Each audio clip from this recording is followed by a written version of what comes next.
எல்லோருக்கும் மிகப்பெரிய அளவில் பிடித்த சரிகமபா லிட்டில் ஜூனியருக்காக இப்போ பார்த்திங்கன்னா மிகப்பெரிய அளவில் அடுத்த ஒரு சீசனை தொடங்கியிருக்காங்க அப்படின்னு சொல்லலாம்.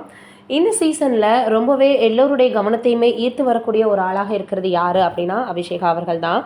ஆரம்பத்திலேருந்தே மிகப்பெரிய அளவில் எல்லோருடையும் நல்ல ஒரு பேர் வாங்குறதோட மட்டும் இல்லாமல் ரொம்ப அழகாக இந்த வயசில் பாடி எல்லோரையுமே கவர்ந்து வராங்க அப்படின்னு தான் சொல்லணும்.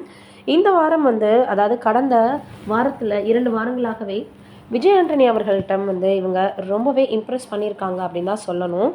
உண்மையிலேயே ஒரு நல்ல திறமை இருக்கக்கூடிய ஒரு குழந்தை அப்படின்னு சொல்கிறதோட மட்டும் இல்லாமல் அவங்களுக்கு தேவையான படிப்பு செலவுகளை தானே பார்த்துக்கிறேன் அப்படின்ற மாதிரி விஜய் ஆண்டனி அவர்கள் சொல்லியிருக்காங்க. உண்மையிலேயே இந்த மாதிரியெல்லாம் திறமை வாய்ந்த குழந்தைகளை நம்மளால் முடிஞ்ச அளவுக்கு பார்த்திங்கன்னா மேலே அவங்கள கை தூக்கி விடணும் அப்படின்னு தான் எல்லோரும் சொல்லுவாங்க. அப்படி தான் இப்போ விஜய் ஆண்டனி அவர்களுமே சொல்லியிருக்காரு. அவங்களுடைய படிப்பு செலவு இசை வழியாக இருந்தாலும் சரி, இல்லை அவங்க எப்பயும் போல் பள்ளி படிப்பு படிக்கிற இருந்தாலும் சரி, தான் உதவி செய்ய போகிறதா சொல்லியிருக்காரு. இந்த விஷயம் இப்போ சமூக வலைதளங்களில் ரொம்பவே வைரலாக பரவி வந்துட்டுருக்கு. அதோடு மட்டும் இல்லாமல் தொடர்ந்து அவங்க இன்னும் நிறைய இதே போல் வெற்றிகளை காணணும் அப்படின்னு எல்லோரும் வாழ்த்துக்களை தெரிவித்து வந்துட்டுருக்காங்க. இப்படி ஒரு அறிவிப்பு வெளியானதுமே எல்லோரும் விஜய் ஆண்டனி அவர்களுக்கும் பாராட்டுகளை தெரிவித்து வந்துட்டுருக்காங்க.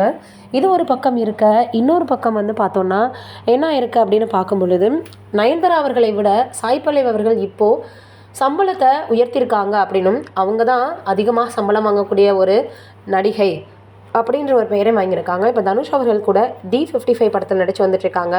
இந்த சூழலில் அவங்க இந்த மாதிரி ஒரு முடிவை எடுத்திருக்கிறது மிகப்பெரிய அளவில் எல்லோருக்குமே ஷாக் ஆகியிருக்கு.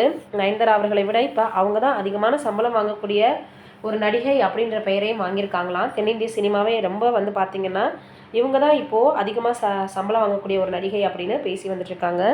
தொடர்ந்து எப்படி அந்த படம் இருக்க போகுது தனுஷ் அவர்கள் கூட இருக்கிறது அப்படின்னு எல்லோருமே ஆர்வமாக காத்துட்ருக்காங்க.